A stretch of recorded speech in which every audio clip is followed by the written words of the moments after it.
And we are live here at 92.9 The Eagle, welcoming one of the world's best Queen tribute bands, Killer Queen, going to be rocking the Rococo Theater this coming Tuesday night, the 22nd. And we've got on the line here singer Patrick Myers, fully assuming the role of the legend of Freddie Mercury. And I've got to say, Patrick, you certainly got the look down, my friend. Thank you. Thank you very much. Now, it looks like it's been quite a ride for you, and it all started back with the first show back in June of 1983, and you said that changed your life. 93, June 93. Yeah, did I say, what did I say, 83? 83, that would be a little bit early. No, a little early. Okay, 1993. And so that's where it kind of got started. Tell us, wasn't it like you were planning on just maybe a show or two, and it's blown up to this? Tell us about it. We wanted to. We were all in shock when Freddie died. We were students at the halls of residence, and so we thought within the halls of residence we form our own concert. We put on a concert with the people, and it was just sort of it emerged organically. We were playing the songs to each other anyway, and we were showing them how they went. There was a battle piano in the laundry room, and we were playing the songs on it, and then we thought, oh, let's do a concert. Let's do it with costumes, and let's because we'd missed on seeing Queen live. Yeah. And we were the first generation that had. Everyone a little bit 2 or 3 years older than us had all seen them live, and we hadn't, and they hadn't toured again, and they wouldn't ever tour again. And then Freddie had died, so we thought this was our way of having a Queen concert, because Queen had sort of let it be known they weren't going to be doing anything, and they changed their minds later, luckily. But so we put this one show on, and the one show took off, and we had the costumes, and it was sort of like we were the prototype tribute band, because there wasn't a tribute band scene really. It was just emerging as we sort of started.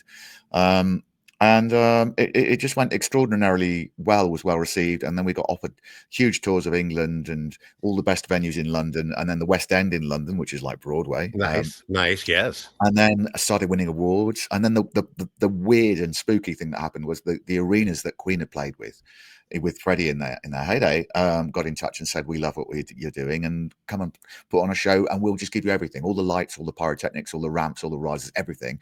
Just come and do the show for us.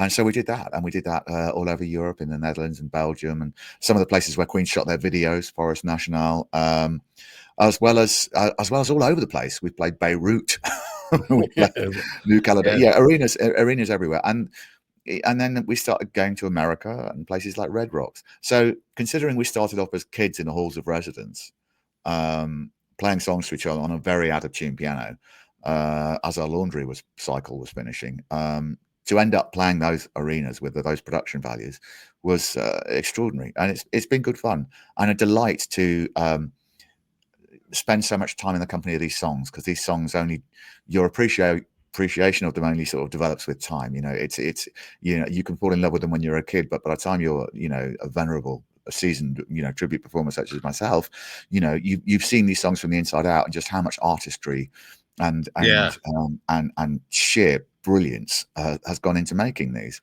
So it's been good fun.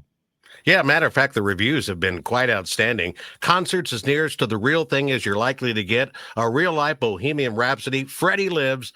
A pop legend is back. That's from The People.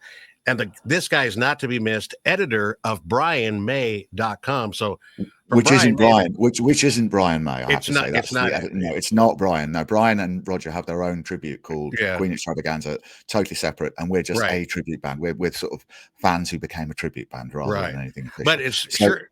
It's nice to get those things. It's nice to get people saying nice things.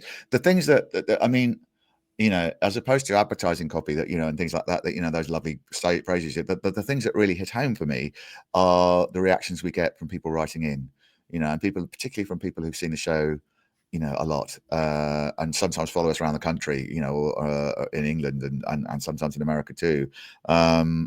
So that those things, sometimes these people bring their whole families, to see us again and again and again, because kids love Queen.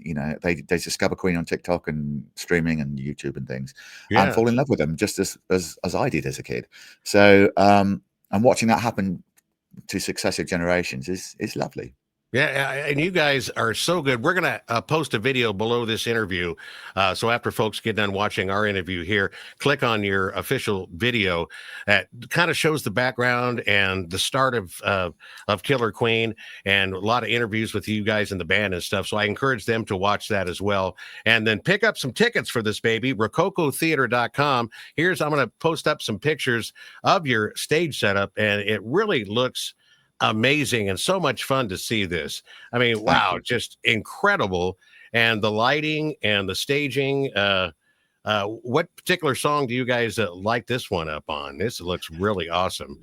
I think I'd be completely making it up if I said I knew, because the lighting it changes and gradually changes from sort of tour to tour. So Yeah, yeah, when this photo was taken, I think that was taken in Germany in an arena we did there, and then the one before that, I think the first one you showed, yeah, that was actually in Beirut, when Beirut was giggable.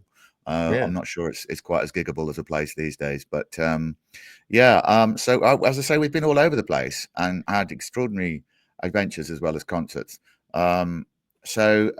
Yeah, and it's it's good fun for us, but primarily it's great fun for an audience. yeah. They really enjoy, just having a beautiful evening out that's exciting and it's fun, that's thrilling, that the whole family can enjoy, throwing your hands in the air and doing, We Will Rock You, and Don't Stop Me Now, and so many great songs that Oh, they yeah. did. Matter of Um, fact, I was going to mention to you, A Night at the Opera was the first album I yeah, bought from Queen, and that's right. the one I really fell in love with. It's And I amazing, just yeah. love, yeah, and I just love the acoustic, the electric, Mm. the camp, the vaudeville of it, The and vaudeville, yeah, yeah. of the different songs. 30, and then of course Brian's 39 is a gorgeous song, but And just throughout the good, record. yeah, Good Company as well as one of Brian's Oh that I yeah, really Good love. Company. Yeah, Good Company is really. a real. It's got so much going on. It's sort of like Dixie Jazz Orchestra, Yeah, and yeah, the ukulele going on, and it's uh-huh, sort of ukulele banjo thing. And the song itself is a really great song yeah. So about. what would be your favorite Queen tune to perform live? I know there's so Oh, many, but perform live, it's actually one of the quieter numbers. The last single Queen did a video for, and it got released at different times. It was released a little early in America, but there was a song by Roger credited to Queen called "Days of Our Lives," which is a beautiful song, and I love performing that song. And at the end of the song, we always, talk to the audience. The last words of that song are, "I still love you." And we just at the uh, end of the show, each song, every time we finish that song, we let Freddie know that the universe still loves him, because the whole world loves Queen, and everybody, really appreciates Freddie these days in a way that I find so wonderful and so heartwarming. In a way, whole world kind of reawoke and rediscovered Queen at Live Aid, which was 40 years ago the other day. mhm. But it seems to me that the whole world has, really appreciates Queen for the quality and the amount of great work that they did. And that's wonderful. So it's, for me, their renaissance isn't just about Live Aid or that film. I think it's something worldwide, and it's a lot bigger than all of those things. It's something quite beautiful and quite unique. Yeah, and I'm still doing a morning show on a classic rock radio station in the Midwest, and we're still playing a ton of Queen music, Yeah, and people still love it to this day. So yeah. I'm really looking forward to this show coming up Tuesday night, July 22nd at the Rococo Theater, downtown Lincoln. Tickets are still available at rococotheater.com. Patrick Myers, great talking to you, and I'm really looking forward to seeing you guys play live at the Rococo coming up this week. Hey, it should be fun. All right. Well, you have safe travels. And as they say in showbiz, break a leg. And we'll see you Tuesday night at the Rococo, my friend. See you Tuesday. All right.